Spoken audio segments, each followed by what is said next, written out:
गुरुदेव, कुछ माह पहले मेरे एक सहपाठी से मित्रता हो गई थी और मैं उस व्यक्ति में आसक्त हो गई और एक दूसरे से जीवन साथी जैसे संबंध भी कोशिश हुए महाराज जी।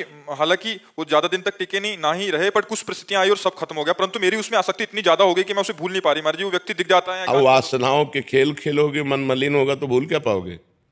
अरे धिक्कार है ऐसे जीवन को कि जो मनुष्य जीवन मिलने पर भगवान के लिए बात नहीं आई कि मैं भगवान को भूल नहीं पाती हूँ। ये जीवन का तो लाभ होना चाहिए। इन नाशवान शरीरों में आसक्ति करके, इंद्रियजन्य सुखों में भोग सुख का अनुभव करके मैं उनको भूल नहीं पाती, तो धिक्कार तुम्हारी बुद्धि को। अपने जीवन को पतित करके, भ्रष्ट करके बुद्धि को मनुष्य में आसक्त कर लिया। यही तो नरक जाने का रास्ता है, और कौन सा रास्ता है। जीवन साथी चुनना है तो एक बार चुन लिया और आजीवन उसका निर्वाह किया तो जीवन साथी है। तो ये विचार प्रवृत्ति हुई, आज इससे, कल उससे, परसों उससे, नरसों उससे। जिसे आजकल लोग कह रहे हैं ब्रेकअप, बॉयफ्रेंड गर्लफ्रेंड, ब्रेकअप, फिर बॉयफ्रेंड, फिर ब्रेकअप, फिर तीसरा बॉयफ्रेंड। ये क्या है? क्या आज शासन नहीं है ना? न माता पिता का शासन है, न समाज का शासन है, न शास्त्र का शासन, न भगवान का शासन। कोई स्वीकार नहीं है ना, इसलिए मनमानी आचरण होते हैं। मनमानी आचरण करने का अधिकार किसने दिया तुमको? या एक बार पाणी ग्रहण किया तो आजीवन निर्वाह किया? अपने पर शासन नहीं, अपने धर्म को नहीं जानती हो, शरीर का बार बार अपवित्र होना, ये क्या है? मन शरीर में लगा हुआ है, मन अपवित्र हो रहा है, पाप का खजाना बन रहा है। नरक जाओ, नरक भोगो। ये दुर्लभ मनुष्य देह का क्या लाभ मिला? आजकल यही प्रवृत्ति चल रही। तुम्हारी बात नहीं बच्चा, ये आजकल प्रवृत्ति यही चल रही है। ये कोई मतलब नई बात नहीं, यही प्रवृत्ति चल रही है। भगवान का नाम जप करो, जो संयम से रहो। अगर स्त्री शरीर है तो किसी एक पुरुष का एक बार वरण करो, आजीवन वरण करो। छूट जाए तो ब्रह्मचर्य से रहो, आजीवन ब्रह्मचर्य रहो। ये बेविचार प्रवृत्ति से नरक जाने का रास्ता होता है।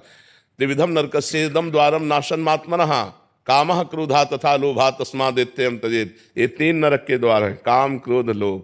इन्हीं में जो फंसे हुए नरक जाना है, और क्या करना है? नरक की प्रवृत्ति करनी। भूल नहीं पाती। तुम्हें घृणा हो जानी चाहिए कि जिसके लिए मैंने शरीर समर्पित किया वो आदमी मेरा नहीं हुआ तो वो भूलने योग्य है, वो घृणा करने योग्य है। नाम जप करो और सही रास्ते से चलो, नहीं तो किसी काम का मनुष्य जीवन नहीं रह जाएगा। हम कहते हैं दोस्ती करना पाप नहीं है, कोई भी किसी से भी दोस्ती करो, लेकिन दोस्ती गंदगी करना पाप है, व्यभिचार करना पाप है। ये क्यों करते हो? अगर आपको दोस्ती पक्की तो आजीवन निर्वाह करो, माता पिता का आशीर्वाद लो, देवताओं का अर्चन बंधन करो, ब्याह करो, एक साथ रहो, कोई बात नहीं, आजीवन रहो। ये क्या है? इससे बेविचार, उससे बेविचार, उससे बेविचार, तो किसी का शासन नहीं होता, इसलिए मनमानी आचरण होते। कोई तुम्हारी बहुत अवस्था है क्या?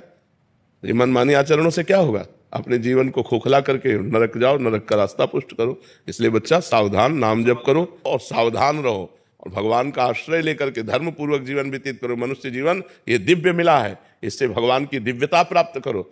अब हम कहते हैं ठीक है, गृहस्थ में जाना है, गृहस्थ में जाइए, लेकिन किसी एक पुरुष का ऐसा वर्ण करो। देखो आजकल मनमानी चल रहा है। माता पिता वर खोजते थे, पंडितों से विचार किया जाता था, बड़े धर्म पूर्वक देवी देवताओं की आराधना करके ब्याह होते थे, आजीवन निर्वाह होता था। हमने कभी नहीं सुना डिवोर्स, गांव में कभी डिवोर्स नहीं सुना हमने।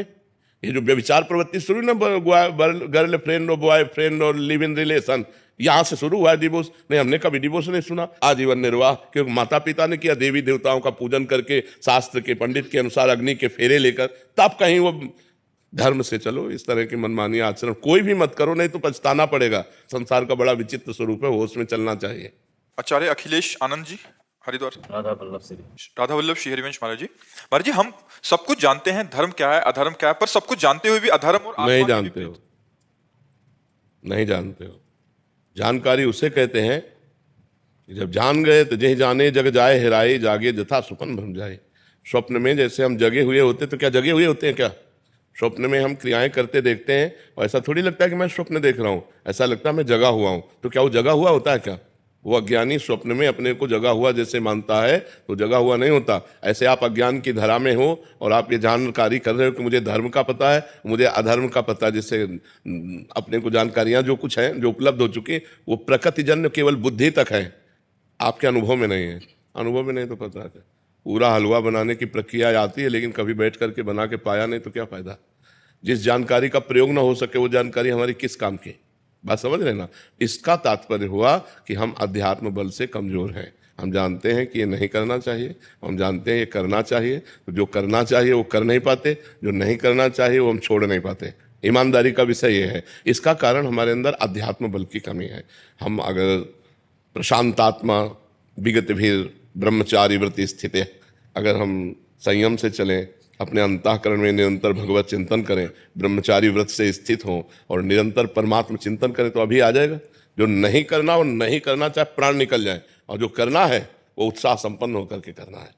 तो हमारे अंदर जो जानकारियां, उनका प्रयोग ना करने का जो हमारे अंदर असमर्थता है, वो अध्यात्म की कमी है। यदि हम खूब भगवान नाम जप करें, शास्त्र स्वाध्याय करें, ब्रह्मचर्य से रहें, पवित्र आहार करें, तो बहुत बढ़िया आ जाए, बहुत बढ़िया आ जाए, स्थिति बन जाए हमारी, और हम भगवत चिंतन रहित हैं। इसीलिए हमारे, तो इसलिए ये जानकारी होते हुए भी हम नहीं जानकार हैं।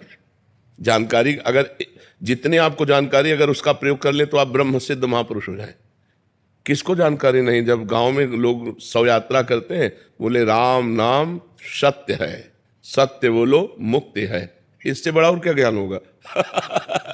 इस ज्ञान से बड़ा और क्या ज्ञान होगा कि पूरे त्रिभुवन में अगर सत्य है तो भगवान का नाम सत्य है, और भगवान का नाम बोलो तो मुक्ति है। लेकिन वो बीड़ी पीते हुए लौटते हैं, उनको कोई मतलब नहीं कि क्या गा रहे हैं। वो समझते हैं मरने वाले के साथ ये गाया जाता है, बस वो गीत गाते हैं, वो उसका भाव तो समझते नहीं है। इसलिए हमें सबको जानकारी है, अपने कल्याण भर के लिए सबको जानकारी है। सबको ही जानता है मरना है, सब देख रहे हैं एक दूसरे का मरना, सबको पता है यहाँ सब नाशवान है, सबको पता है यहाँ से कोई कुछ लेके नहीं जाता।